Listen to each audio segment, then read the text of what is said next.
کے لیے کوئی کھڑا ہی نہیں ہوگا. میں کہا پہچانا ہے؟ سابق جج سپریم کورٹ، سابق کور کمانڈر، وردی اتری ہوئی ہے کہ جس طرح انہوں نے وطن پارٹی کے مقدمے میں کمیشن بنائی، ڈیمو گیٹ میں بھی کمیشن بنائی، خود سپریم کورٹ نے اپنے اس اختیار کو خود حکومت پہ نہ ڈالے، حکومت پہ نہ آئے، ایک کمیشن بنایا با اختیار. اس کی سربراہی کے لیے ایک سپریم کورٹ کے ایسے جج صاحب کو یا صاحبہ کو وہ اس کا چیئرمین لگائیں جن جج صاحب یا صاحبہ کے کم از کم 2 سال ابھی عہدے کے میعاد کے باقی ہیں. یہ اس لیے سٹنگ جج آف دی سپریم کورٹ ہوگا، وہ ویسٹ آف ٹائم نہیں ہوگا. جو جاوید اقبال صاحب ایز ریٹائرڈ جج آف دی سپریم کورٹ، وہ انہوں نے جو کمیشن آن ڈس اپیئرنس کو ہیڈ کر رہے ہیں، بہت بہت وسیع پیسہ استعمال کر رہے ہیں. ان کا دفتر دیکھنے والا ہے. اور کمیشن آف جو یہ انکوائری ہے جاوید اقبال صاحب کی 11 سال سے وہ انجوائے کر رہے ہیں پر، اور ان کے اپنے مطابق یہ جو کمیشن ہے جو جاوید اقبال صاحب کی، اس میں کہتے ہیں، کلیم کرتے ہیں کہ 7,000 کیسز کو ڈسپوز آف کرتے ہیں. پوچھنے کی بات ہے کتنے ایسے ڈسپوز آف کیے ہیں جن کی لاش مل گئی ہے تو جی ڈسپوز آف ہو گیا. یہ بلوچستان میں سب سے زیادہ ہمارے بلوچی دوستوں، بھائیوں، بہنوں کو سب سے بڑا یہ عذاب ہے کہ وہاں ڈسپیئرنس ہوئے. یہ کہتے ہیں کہ 31 جنوری 2023 کا 2256 کیسز میں ان کو کچھ ملا ہی نہیں، انہوں نے فائل نہیں کلوز کی. 2256 یہ ان کے مطابق ہے، اور یہ کہتے ہیں 7,000 ہم نے کنکلوڈ کیا. ہم میں یہاں کھڑا ہو کے سردار لطیف خان کھوسا یہ سوکھ سے کہتے ہیں کہ انہوں نے ایک دمڑی کا کام نہیں کیا. تو وہ کمیشن بے بس ہے کیونکہ ایک ریٹائرڈ سپریم کورٹ کے جج کو کوئی پوچھتا ہی نہیں. تنخواہ اتنی ہی لیتے ہیں جو سپریم کورٹ کا جج لیتا ہے، مراد ٹوٹل وہی ہیں جو سپریم کورٹ کے جج.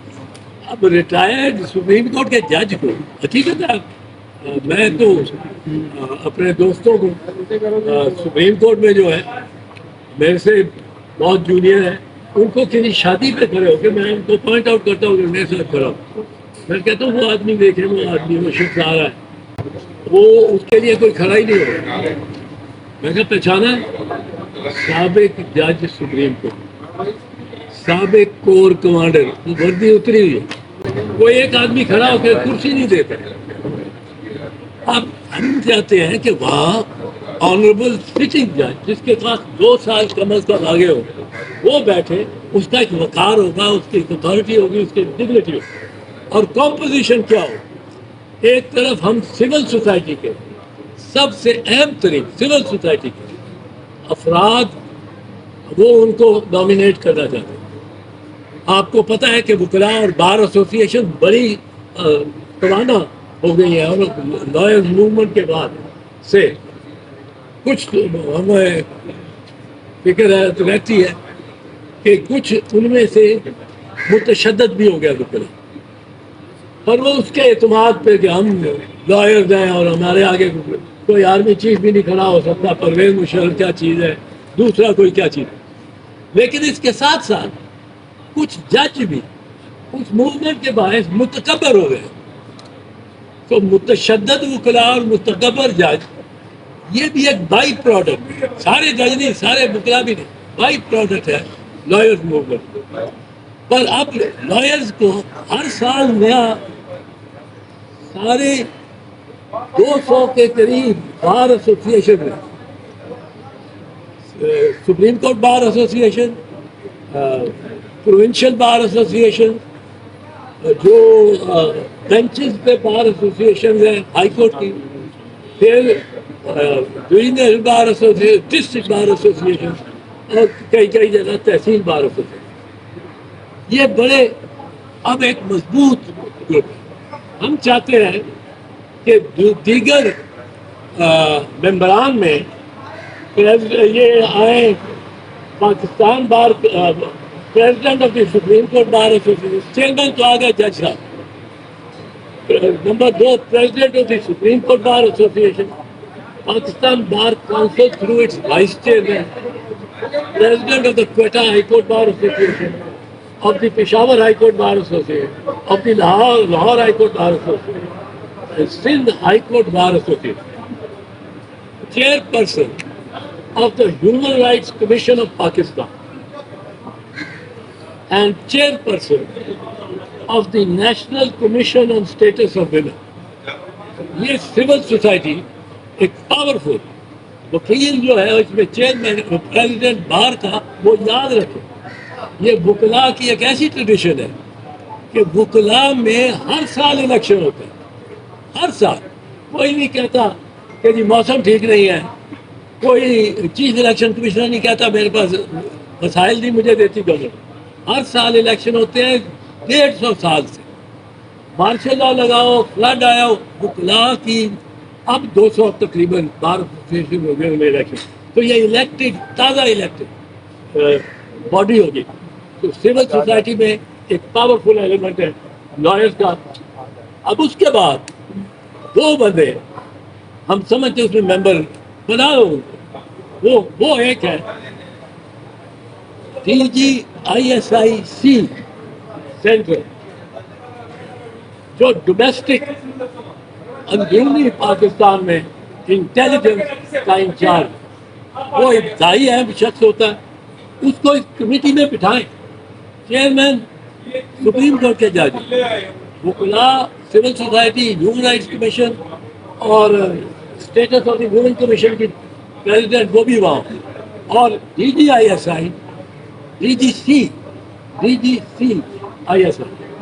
اور پھر additional director general of intelligence bureau اور president Pakistan federal union of journalist.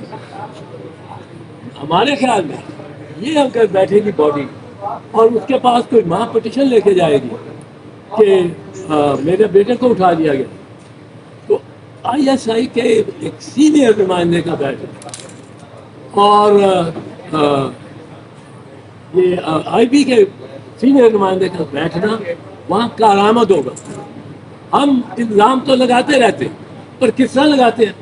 وہی منع کے ابا کا نام نہیں لینا، پر ہمارے وزیر اعظم 3 بار کے وزیر اعظم کہتے ہیں اندیکھے ہاتھ۔ ان کو کوئی پوچھ لے کہ یہ اس ایجنسی، وہ کہتے ہیں نہیں خدا خلائی مخلوق، تو یہ خلائی مخلوق اور اندیکھے ہاتھ، ان کو اس سے آگے نکلنا چاہیے۔ اگر ہم الزام لگاتے ہیں ISI پہ یا IB پہ، ہمیں اس کمیشن کے سامنے، اور یہ کمیشن اس لحاظ سے